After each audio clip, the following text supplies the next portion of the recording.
चाहिए। और एकदम रुकम खड़ा कहने लगा, पिताजी हमारी एक बात क्या? तब तक एक ने जवाब दिया, प्रभु हमें कहने का आदेश है कि नहीं? जवाब दिया, इस दरबार में सभी का आदेश है। जवाब दिया, भगवान कन्हैया का इसके लिए भगवान रुक्मिणी का विवाह कर दिया जाए तो कैसा रहेगा? भीष्म बोले, बेटा तुमने मेरे मन की बात छीन ली, यही विचार है कि जवाब दिया, बड़ा ही अच्छी बात कही। तब तक रुक्म खड़ा हो गया, कहने लगा, पिताजी ये शादी बिल्कुल नहीं होगी, ध्यान रखना। भीष्म कहने लगे, पागल हो, चिल्ला क्यों रहे हो? अरे तुम्हारी भी बहन है, हम क्या शादी कर थोड़ी दी? तुम्हारी समझ में हो तो तुम बताओ। जवाब दिया, अच्छा घरबार है, अच्छा परिवार है और अच्छा रोजगार है, हमसे पैसे वाला है और रिश्ते में हमारा साला है। भीष्म कहने लगे, क्या कह रहे? जवाब दिया, पिताजी चुप रहो, बहुत पैसा वाला है और साला भी है, पैसे वाला भी है, दिल वाला भी है और बहुत चाहने वाला है। मेरे भक्तों, आज ये बात कही है और जैसे ही ये बात सुनने के बाद में और एकदम रुकम खड़ा हो गया, कहने लगा, पिताजी एक बात ध्यान में रखना, अब तुमने वचन किया सो किया, अब दोबारा करना। मेरे भक्तों,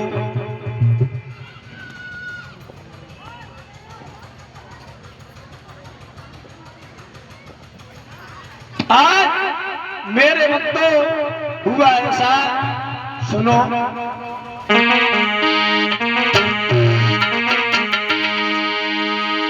सोनी बबुला के बेन रे और रुकमैया जसमता में,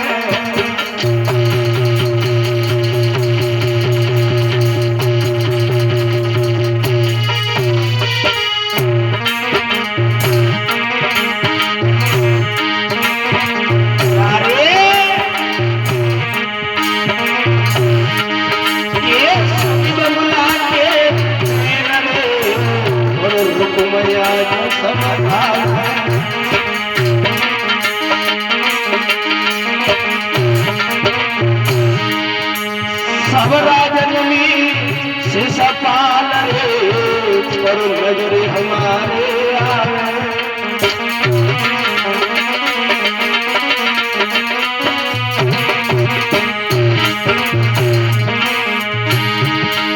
महाराजा करेंगे बाजे संग शादी और सब राजनमी होशियार से ऊंची,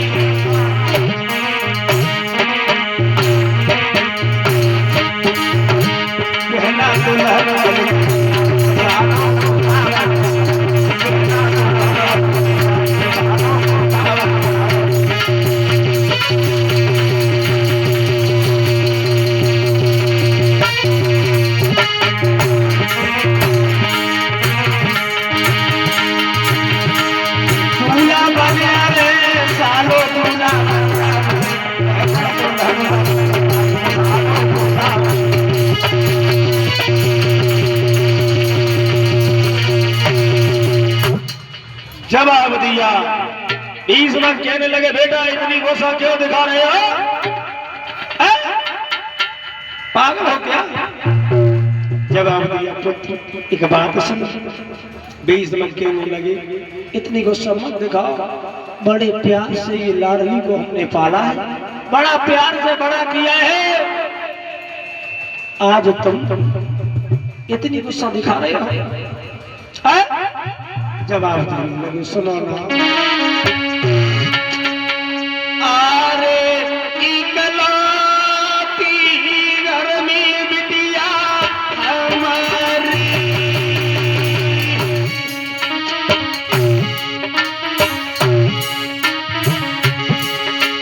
बेटा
मेरे भक्तों आज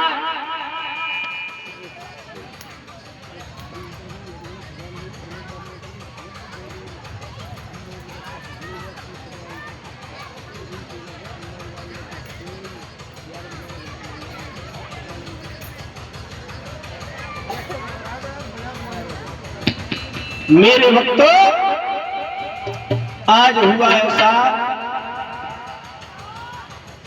जैसे ही आगे को बढ़े जवाब दिया, बेटा हमारी बात मानो। रुकम कहने लगा, पिताजी मेरी बात सुनो, मेरे सामने तुम्हारी चाल नहीं चल पाएगी। जवाब दिया क्या?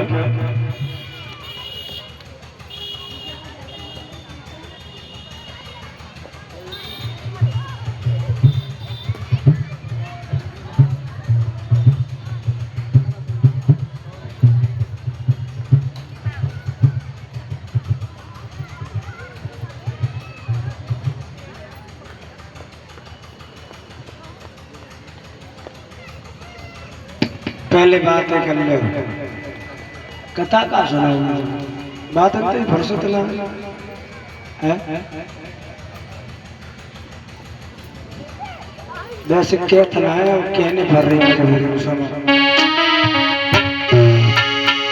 अरे त्रिया सात जन्म दुख और पावेगी जो कथा में बात करे।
हम नहीं कह रहे, ऐसा भागवत में लिखा है, तो समझ रहे हैं हमसे कह रहे हैं। हाँ ना तो खैर सब ठीक है, और हमारी तो बहुत बात करती है। हाँ भगवान के दरबार में जब हम बैठ जाते हैं तो विभोर हो जाते हैं, प्रभु के दरबार में बैठ करके विभोर हो जाते हैं, भगवान कथा को श्रवण करते हैं। आज ये देखेंगे कौन पहले निकल रहा है यहाँ से। आज हमारी गैर मर्जी के इजाजत से कोई यहाँ से हिलेगा नहीं और कोई हिलेगा नहीं। बुआ बैठी चली गई, निकलेंगे बुआ बैठी, एक डंडा ले लो तुम, हाँ, और निकल न जाए कोई, यहीं तक बैठा रहो आज 8 बजे तक। आज सवा के घरे लड़ाई का करवा देंगे तो मेरो ना। हाँ रोटी नहीं मिलेगी, चाय नहीं मिलेगी, आज अफे वगैरह कोई ना बना, ठीक है। हाँ कोई नहीं जाएगा जब तक कथा पूर्ण नहीं हो जाएगी। बोलिए गोविंद भगवान की। आज मेरे भक्तों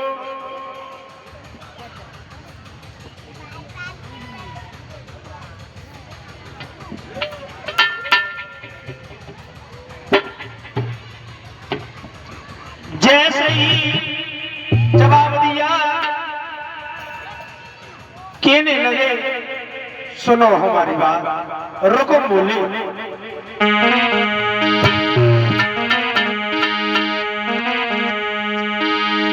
अम्मा बिटिया सज रही है तो सही मेरे समाने ये चाली नहीं चल पाएगी और कल शादी पक्की होगी तो तलवारें चल जाएंगी।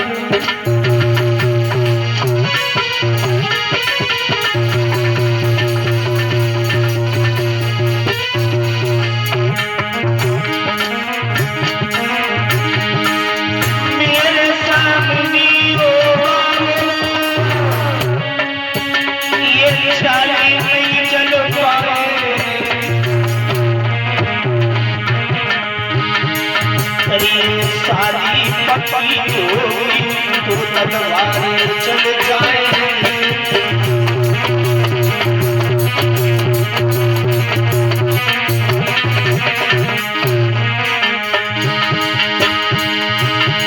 ये फूल से फूल भरी अंगना में जो कोई देखो कृष्ण मुरारी और बड़े भमरिया जो आंगन में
चंदेली के रहने वाले शिशपाल, आज तक तो हमारे साले हैं और अब तो हमारे जीजा बनने के लिए जा रहे हैं।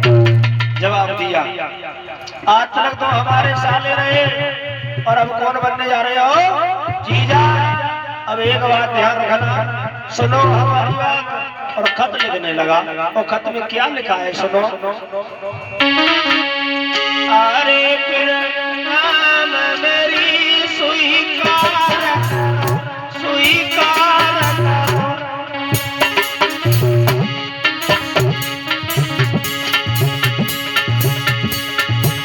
तुम चंदेली के तबनदारी।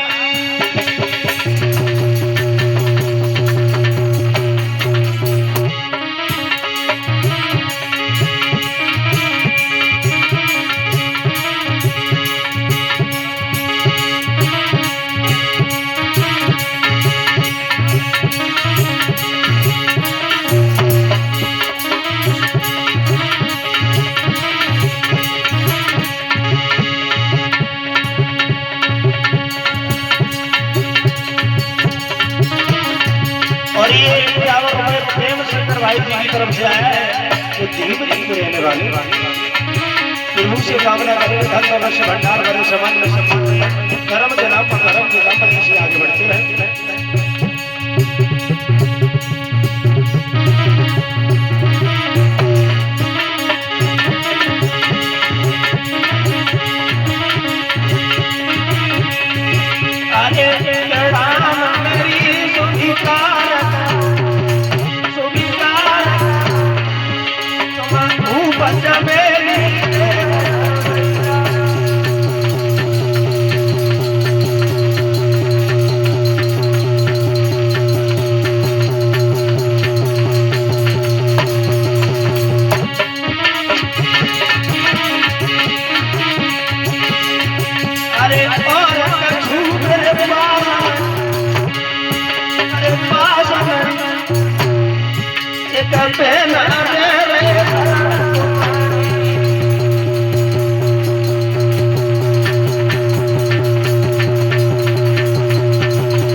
लिखा प्रणाम मेरी स्वीकार करो और वो चमेली की बस इधर मेरे भक्तों शेषपाल ने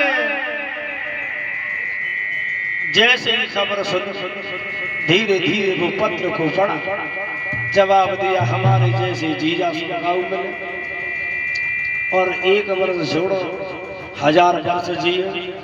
हाँ हमने भाई बहन बहन के लगे भाई बहन ने हमारे के लगे और भैया सो जीजा कहाँ मिले, बड़ो बढ़िया जीजा है हमारा तो। हाँ और एकदम शेषपाल ने इधर तैयार हो गया किसके लिए, विवाह के लिए बहुत और तैयार हुआ है। ऐसा ही नहीं सुनो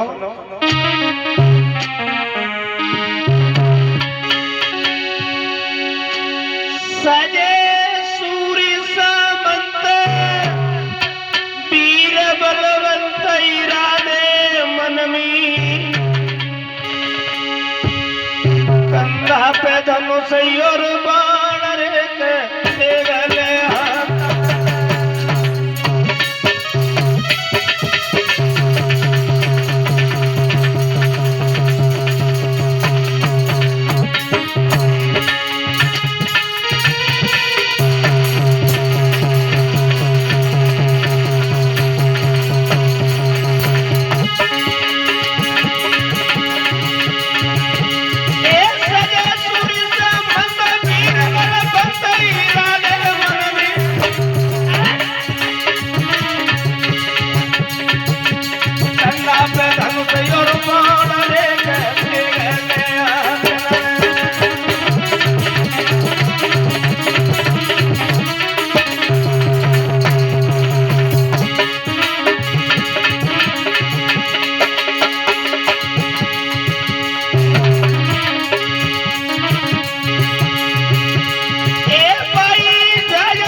आगे बढ़ा और अपनी भाभी के पास में पहुंच गया और जवाब दिया ए भाभी। हाँ जवाब दिया भाभी। हाँ सो रही हो क्या? नहीं नहीं सो नहीं रहे, जग रहे। बताओ तुम्हें मालूम नहीं है हमारे विवाह की चिट्ठी आ गई है। जवाब दिया चिट्ठी आ गई है। कब आ गई बेटा, कब आ गई? जवाब दिया तुम्हें नहीं मालूम है? नहीं मुझे नहीं मालूम है। कहने लगी तुम्हें पता है हमारे जो जीजा है ना वो बड़े ही अच्छे हैं, उनकी बहन है ना वो बहुत ही सुंदर है, उसे अंधेरे में बैठा दो तो फिर वो बड़ा ही चमकती है, इतनी तो सुंदर है। भाभी बोली पागल हो गए हो? पागल हो गए हो? शीतल इधर आओ। इधर मेरे भक्तों इतना सुना और जवाब दिया तुम पागल आए, न तो चिट्ठी आई न कुछ भी आया। आज मेरे भक्तों